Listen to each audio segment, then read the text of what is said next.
Bueno, ayer le dábamos a conocer que el Instituto Nacional Electoral rechazó la solicitud de 24 aspirantes a jueces, ministros y magistrados para que les coloquen un sobrenombre en la boleta, argumentando que puede generar votos subliminales. Y precisamente para ahondar en el tema y hablar de esto, le agradecemos que nos tome la comunicación al consejero electoral Martín Faz.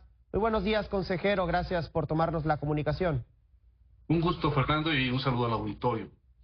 Oiga, pues finalmente el fallo es para evitar estos sobrenombres en las boletas. ¿A qué responde esta decisión? Fundamentalmente hay dos temas. El primero es que el INE no puede modificar los listados que nos entregó el Senado.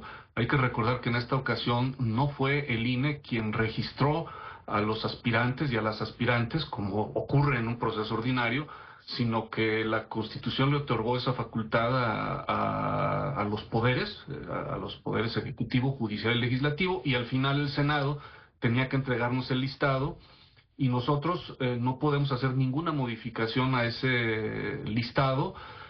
Por lo tanto, debió de habérsenos dado, en todo caso, en ese listado, esos sobrenombres, por un lado. Y por el otro, también, y en los términos en que el propio tribunal lo confirmó ayer por la noche, efectivamente, algunos de esos sobrenombres eran propaganda electoral. Los que, por ejemplo, repetían el cargo al cual se aspiraba, pues es propaganda y eso no puede permitirse.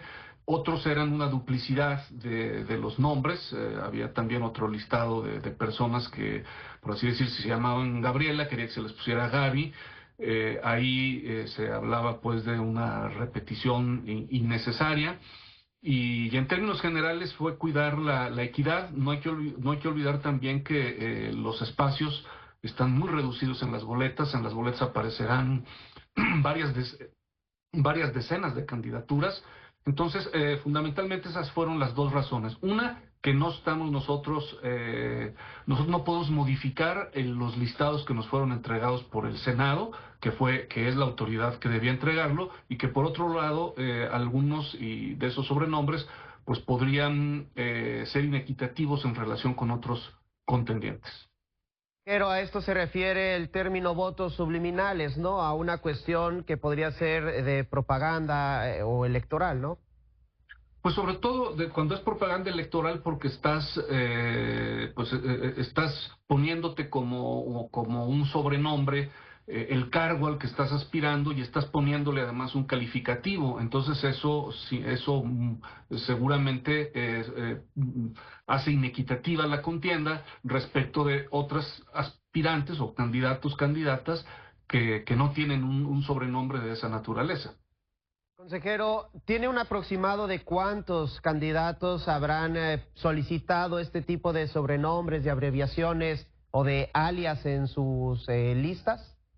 Sí, eran 23 que pedían un sobrenombre, que tenían, por ejemplo, había quien decía la jueza de la verdad, o el defensor del pueblo, el defensor popular, en fin, ¿no?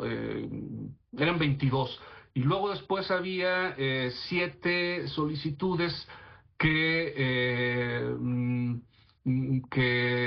eran otro tipo de sobrenombres, el güero, el profe, cosas así. Y luego había 11 en donde se repetía de alguna manera, se duplicaba el nombre.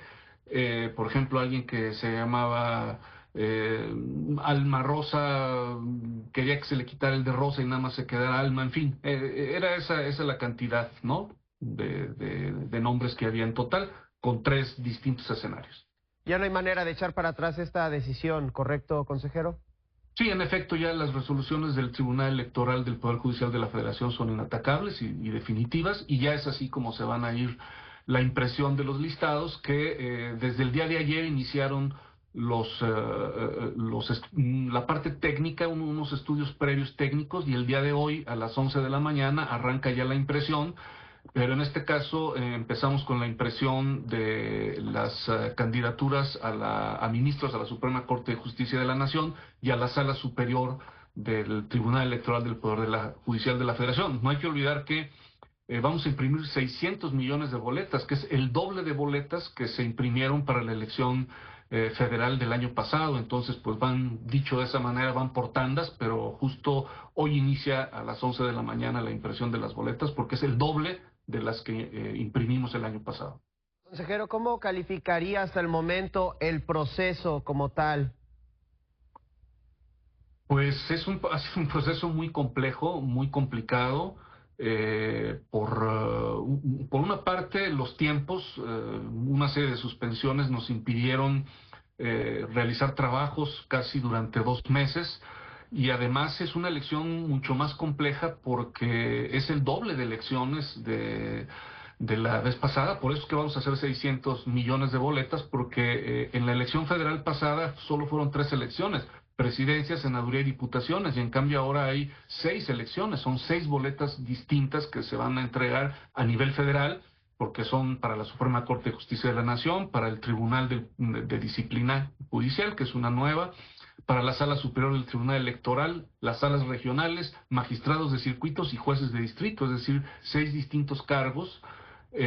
Son muchos más aspirantes que van a aparecer en cada una de las boletas. Es un proceso inédito con complejidades, y además pues también hemos tenido un recorte presupuestal tremendo. Entonces todas esas cosas han creado pues situaciones inéditas, muy complejas, y también de alguna manera pues atropelladas por la cuestión de los tiempos. Nosotros en su momento solicitamos una ampliación de los tiempos para poder organizar mejor el proceso electoral, y ha sido muy complejo hasta el momento, a pesar de que es hasta ahora que ya queda en manos del instituto esta parte operativa y logística. Sin embargo, pues hemos tenido que estar preparando esto desde hace pues varios meses, y sí es un proceso pues muy complejo, y creo que la propia ciudadanía lo podrá ver el día que llegue a la casilla y se encuentre pues con boletas bien distintas a las que está normalmente acostumbrado el electorado.